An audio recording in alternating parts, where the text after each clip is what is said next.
जय श्री कृष्ण। राधे राधे। प्यारे भक्त गणों, आज आप सभी श्रवण करेंगे चैत्र महीने की कृष्ण पक्ष की प्रथम शनिवार की व्रत कथा। इनकी कथा को जो भी भक्त श्रद्धा भाव सहित श्रवण करता है उसके सभी कष्ट समाप्त हो जाते हैं और मिलती है शनि महाराज की विशेष कृपा। शनिवार व्रत की विधि। शनिवार का व्रत करने के लिए इस दिन सुबह उठकर स्नान कर ले। कोशिश करे स्नान से पहले कुएं के जल या नदी के जल से करे। सुबह पीपल के वृक्ष पर जल चढ़ाए। मंदिर में शनि देव की लोहे की मूर्ति को पंचामृत से स्नान कराए। शनि देव को काले तिल, फूल, धूप, एक काले रंग का वस्त्र और तेल अवश्य चढ़ाए। इसके बाद शनि देव के मंत्रों का उच्चारण जरूर करे।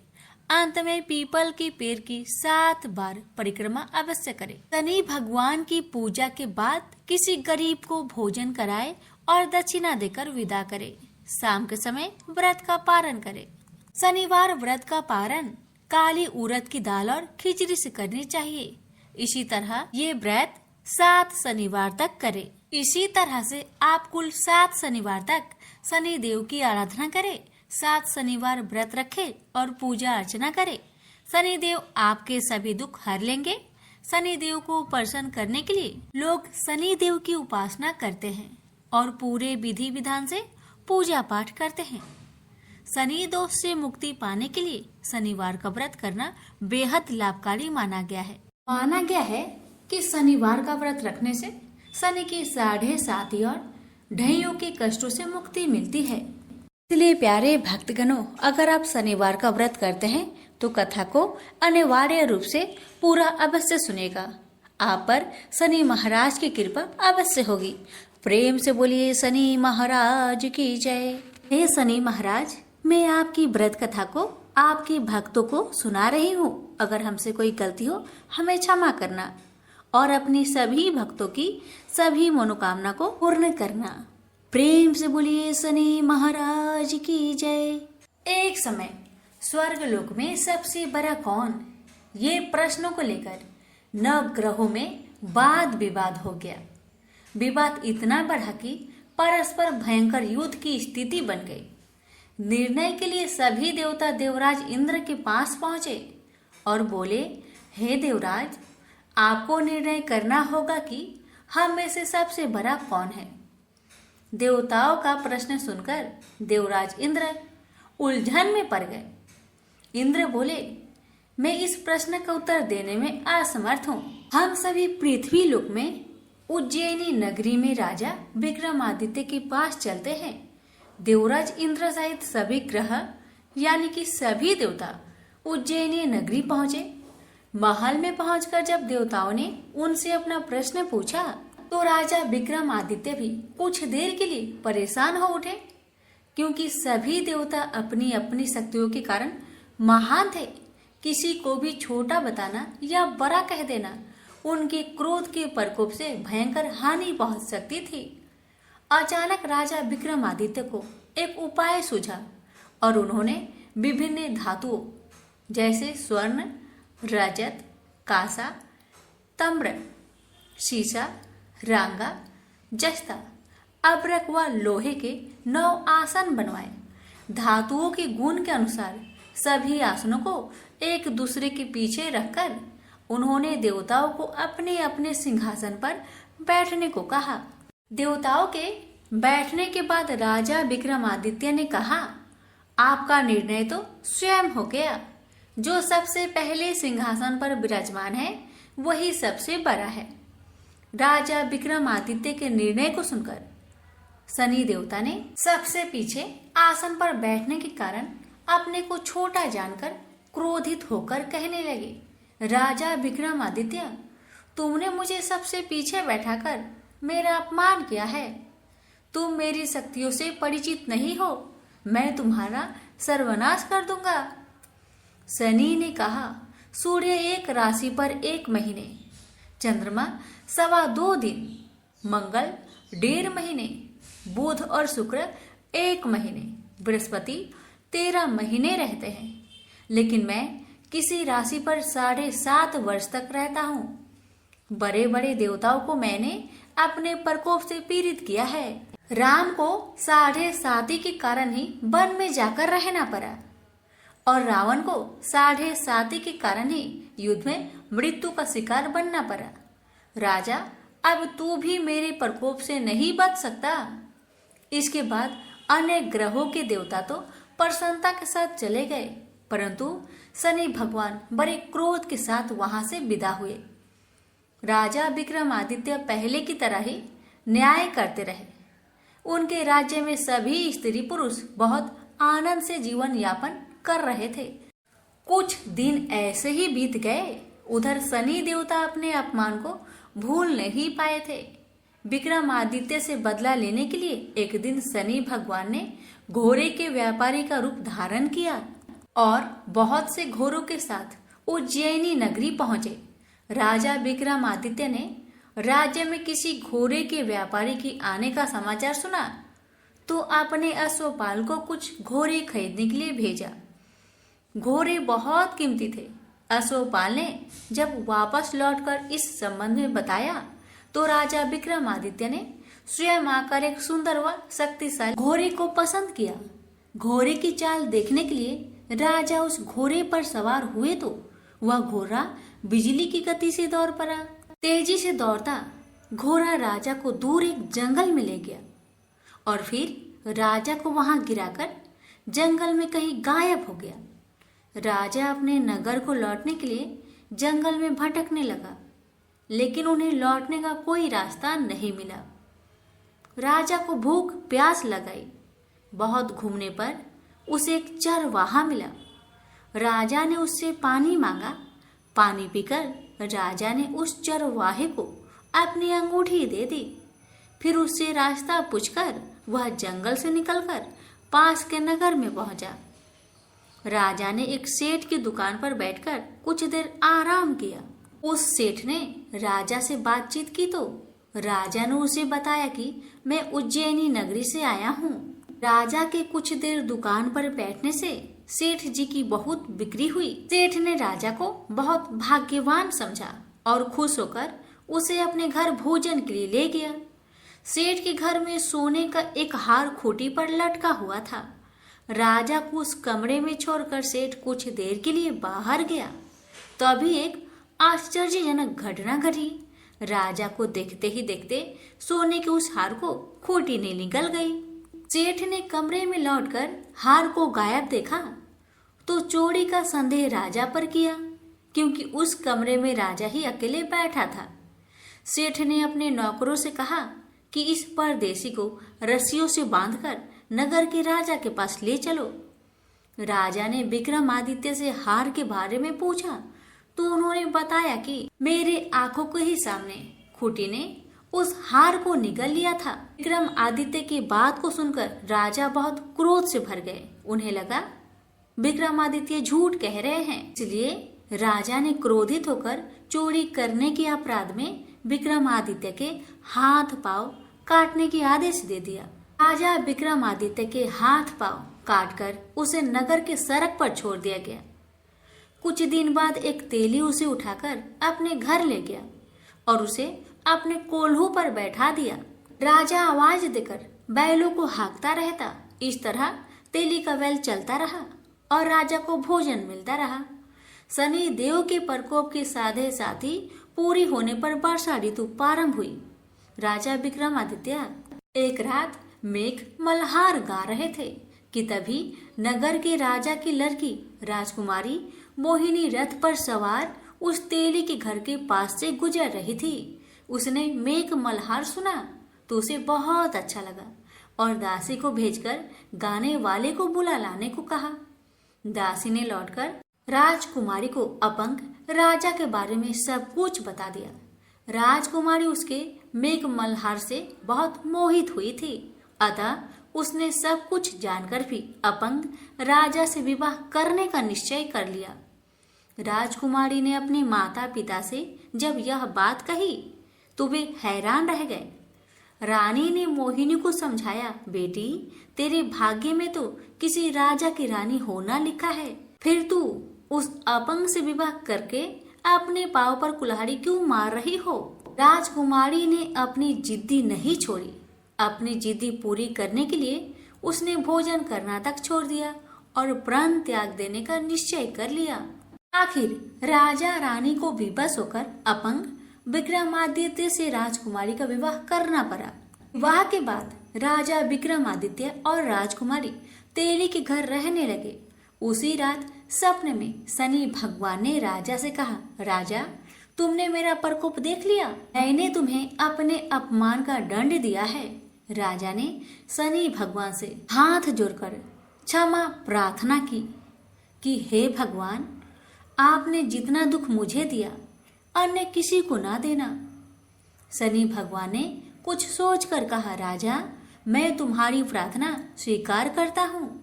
जो कोई स्त्री पुरुष मेरा पूजा करेगा, शनिवार को व्रत करके मेरी व्रत कथा सुनेगा, उस पर मेरी अनुकंपा सदा बनी रहेगी।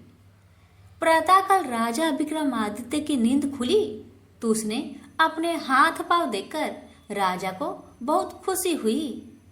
उसने मन ही मन शनि भगवान को प्रणाम किया। राजकुमारी भी राजा के हाथ पांव सही सलामत देखकर आश्चर्य में डूब गई। तब राजा विक्रमादित्य ने अपना परिचय देते हुए शनि भगवान की प्रकोप की सारी कहानी सुनाई। सेठ को जब इस बात का पता चला तो दौड़ता हुआ तेली के घर पहुंचा और राजा के चरणों में गिरकर क्षमा मांगने लगा। राजा ने उसे क्षमा कर दिया क्योंकि यह सब तो शनि भगवान के प्रकोप से हुआ था। सेठ राजा को अपने घर ले गया और उसे भोजन कराया। भोजन करते समय वहां एक अनोखी घटना घटी। सबके देखते देखते उस खुटी ने हार को उगल दिया। सेठ जी ने अपनी बेटी का विवाह भी राजा के साथ कर दिया और बहुत से स्वर्ण आभूषण, धन आदि देकर राजा को विदा किया। राजा विक्रमादित्य राजकुमारी मोहिनी और सेठ के साथ उज्जैनी पहुंचे तो नगरवासियों ने हर्ष से उनका स्वागत किया। अगले दिन राजा विक्रमादित्य ने पूरे राज्य में घोषणा कराई कि शनिदेव सब देवों से सर्वश्रेष्ठ हैं। प्रत्येक स्त्री पुरुष शनिवार का उनको व्रत करे और व्रत कथा अवश्य सुने। राजा विक्रमादित्य की घोषणा से शनिदेव बहुत प्रसन्न हुए। शनिवार का व्रत करने और व्रत कथा सुनने के कारण सभी लोगों की मनोकामनाएं शनिदेव की अनुकंपा से पूरी होने लगी। सभी लोग आनंद पूर्वक रहने लगे। प्रेम से बोलिए शनि महाराज की जय। हे शनि महाराज, आपकी कथा कहने वाले, सुनने वाले, हुक्कार भरने वाले सभी भक्तों की सभी मनोकामना को पूर्ण करना, सभी के कष्टों को दूर करना। प्रेम से बोलिए शनि महाराज की जय। आप श्रवण करें शनि महाराज और ब्राह्मण की कथा। बहुत समय पहले की बात है। एक ब्राह्मण और ब्राह्मणी एक गांव में रहा करते थे। ब्राह्मण हर रात अपने सपने में नीली घोड़ी पर नीले कपड़े पहने एक आदमी को देखता था और वह आदमी कहता था, हे ब्राह्मण देवता, मैं तेरे लगूंगा। ब्राह्मण घबराकर उठ जाता और अगले दिन यही सपना उसे फिर आता। यह सपना उसे रोज आने लगा। ब्राह्मण बहुत परेशान हो गया और चिंता के मारे दुबला होने लगा, सूखने लगा।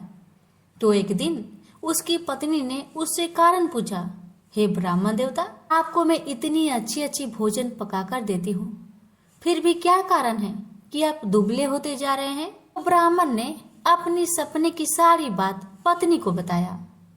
ब्राह्मणी बोली, मुझे लगता है अवश्य ही वो शनि महाराज होंगे। अब की बार जब वो आपको दिखे तो आप कह देना, लग जाओ, पर 1.25 पहर से ज्यादा मत लगना। उस दिन फिर सपना आने पर ब्राह्मण ने कहा, लग जाओ, पर कितने समय के लिए लगोगे? शनि जी बोले, 7.5 वर्ष का लगूंगा। ब्राह्मण ने कहा, क्षमा करे शनि भगवान, इतना भारी तो मुझसे झेला नहीं जाएगा। तब शनि भगवान बोले, तो 5 वर्ष का लग जाता हूँ। ब्राह्मण ने मना किया तो शनि जी कहने लगे, 1.25 पहर का तो लगूंगा ही, इतना तो कोढ़ी कलंकी भिखारी के भी लग जाता हूँ। तब ब्राह्मण ने कहा, ठीक है। ब्राह्मण को 1.15 की शनि की दशा लग गई। ब्राह्मण ने दीन से जाकर ब्राह्मणी से कहा, मेरे 1.15 शनि की दशा लग गई है, इसलिए मैं जंगल में जाकर यह समय वहीं पर बिताऊंगा। मेरे लिए खाने पीने का सामान एक पोटली में बांध दो, और हाँ, मेरे जाने के पीछे तुम किसी से झगड़ा मत करना। इस बात का खास ध्यान रखना, ज्यादातर घर में ही रहना और बच्चों का ध्यान रखना। इस 1.15 के समय में कोई भी गाली दे तो चुपचाप सुन लेना, बहस मत करना। यह समझाकर ब्राह्मण जंगल में चले गए। जंगल में ब्राह्मण एक पीपल के पेड़ के नीचे बैठ गए और हनुमान जी का पाठ करने लगे। 1 पहर बीत गया। ब्राह्मण ने सोचा बाकी बचा समय रास्ते में बीत जाएगी, इसलिए वहां से चल दिया। रास्ते में एक बाड़ी में मतीरे लगे थे। माली से एक मतीरा खरीदा, पोटली में बांधा और आगे को बढ़ा।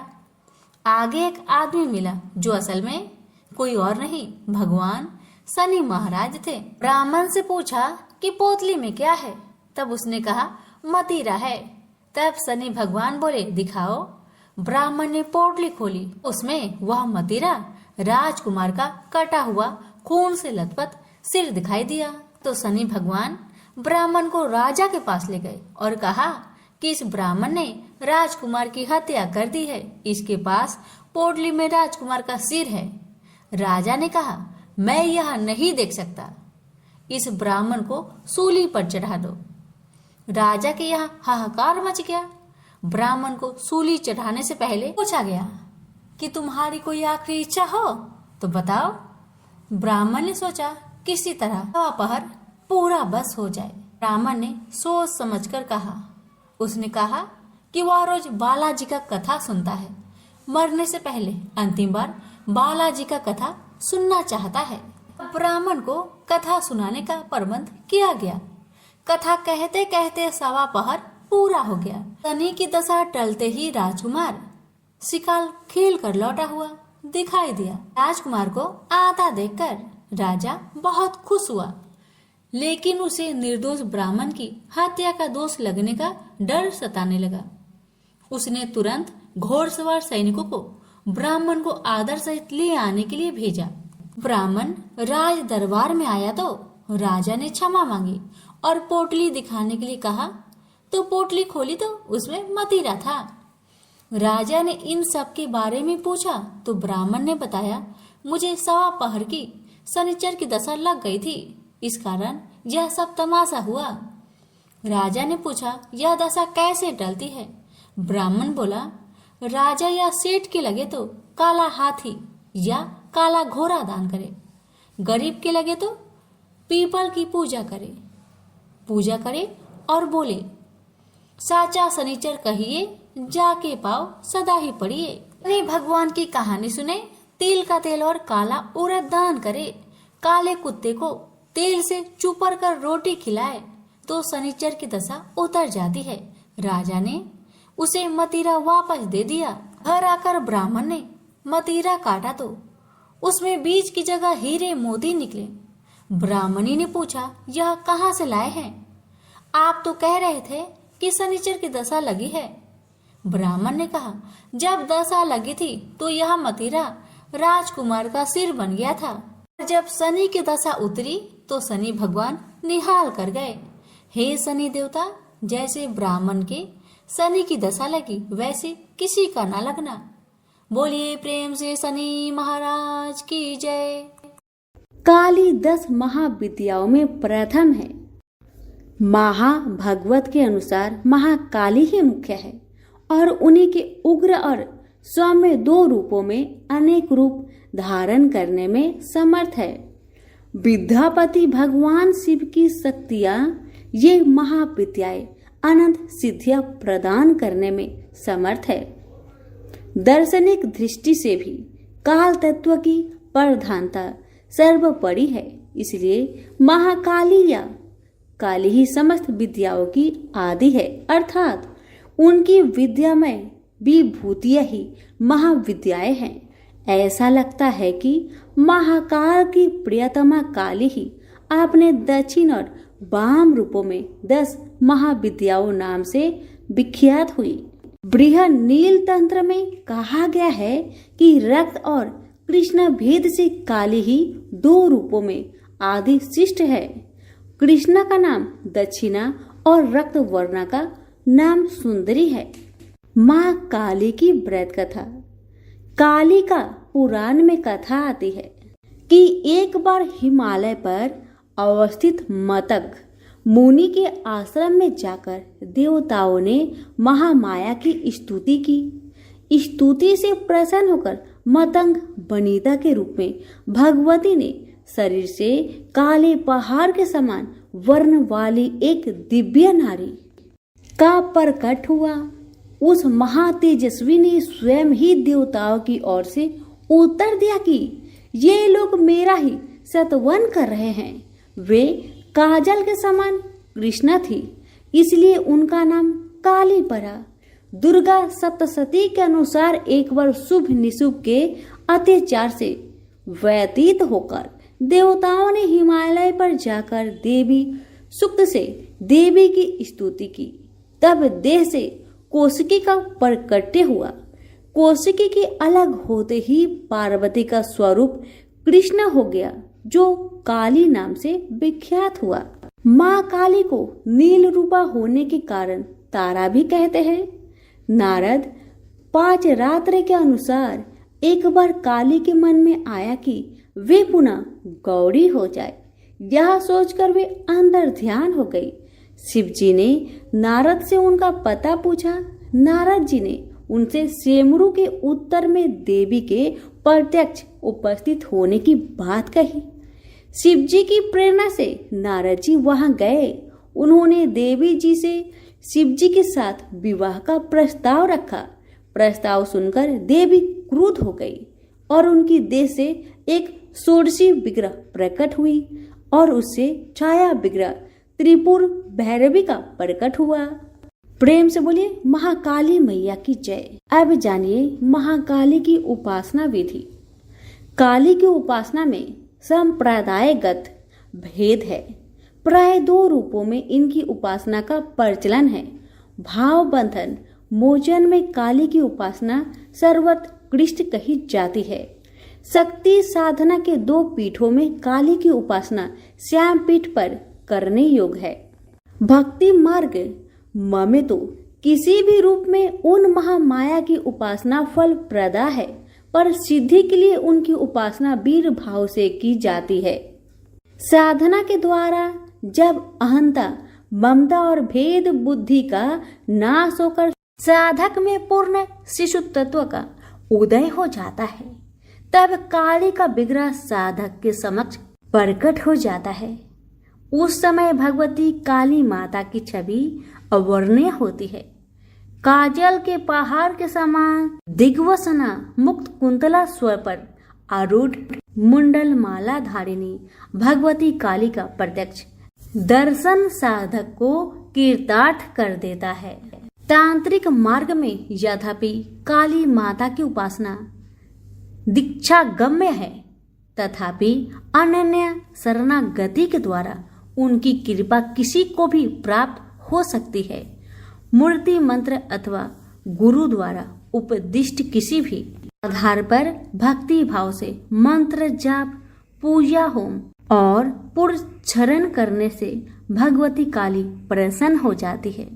उनकी प्रसन्नता से साधक को सहज ही संपूर्ण अभिष्टों की प्राप्ति हो जाती है। प्रेम से बोलिए महाकाली मैया की जय हो। माता रानी की कृपा सभी भक्तों पर सदा बनी रहे। हिंदू धर्म में माँ काली का प्रमुख स्थान है। काली का अर्थ है समय और काल। ऐसा माना जाता है कि उनकी उत्पत्ति समय और काल पापियों के नाश के लिए हुई थी। समय और काल से कोई भी नहीं बच सकता, यह सभी को निगल जाता है। माता पार्वती ने यह भयानक रूप पापियों के विनाश के लिए धारण किया था। माँ काली पापियों के लिए विनाश है और अपने भक्तों के लिए प्रेम से भरी हुई है। जो भी प्राणी सच्चे मन से माँ की भक्ति करता है, माँ उसे मनवांछित फल देती है। माँ काली की कथा। एक समय दारुक नाम के पापी असुर ने ब्रह्मा जी को परेशान करने लगा। वह उन पर अत्याचार करने लगा। धार्मिक अनुष्ठान यज्ञ बंद करवा दिए गए और स्वर्गलोक को चला गया। सभी देवता विचलित होकर ब्रह्मा जी और विष्णु जी के पास सहायता मांगने के लिए चले। ब्रह्मा जी ने बताया कि दारुक का नाश सिर्फ स्त्री के हाथों से हो सकता है। सभी बड़े देवता भी उससे युद्ध में हार चुके थे। अंत में यह निश्चय किया गया कि दारुक का वध भगवान शिव की पत्नी माता पार्वती करेगी। भगवान शिव ने अपना तीसरा नेत्र खोलकर भयानक और प्रचंड महाकाली को जन्म दिया। उनका शरीर काले रंग का था और माँ काली के माथे पर तीसरा नेत्र और चंद्र रेखा भी, उनके हाथों में त्रिशूल और कई प्रकार के अस्त्र शस्त्र थे। महाकाली के प्रचंड रूप को देखकर सभी देवता थर थर कांपने लगे और वहां से भागने लगे। युद्ध में दारुक महाकाली से पराजित हुआ और इस तरह उस दुष्ट का अंत हुआ। महाकाली के भयानक रूप से चारों तरफ अग्नि की भयानक लपटें उत्पन्न हो गई। महाकाली के क्रोध को सिर्फ भगवान शंकर ही रोक सकते थे, इसलिए उन्होंने एक बालक का अवतार लिया। भगवान शिव शमशान पहुंचे और वहां बालक के रूप में लेटकर रोने लगे। छोटा बालक को देखकर महाकाली का क्रोध शांत हो गया। उनके हृदय में ममता भावना जागृत हो गई। उन्होंने शिव रूपी उस छोटे बालक को उठा लिया और अपने स्थानों से दूध पिलाने लगी। इस प्रकार से शिव जी ने उनके क्रोध को पी लिया। इस प्रकार महाकाली का भयानक और प्रचंड क्रोध शांत हुआ। उसके बाद महाकाली मूर्छित हो गई। उन्हें होश में लाने के लिए भगवान शिव ने तांडव नृत्य किया। होश में आने पर वह पुनः माता पार्वती के रूप में आ चुकी थी। माता पार्वती भगवान शिव का नृत्य देखकर नृत्य करने लगी, जिसके कारण उन्हें योगिनी का नाम से भी पुकारा जाता है। इसके अलावा महाकाली ने महिषासुर, चंडमुंड, रक्तबीज, शुभ निशुभ जैसे राक्षसों का व्रत किया था। इसलिए 10 महाविद्याओं में से महाकाली प्रथम महाविद्या है। प्रेम से बोलिए माँ काली की जय हो।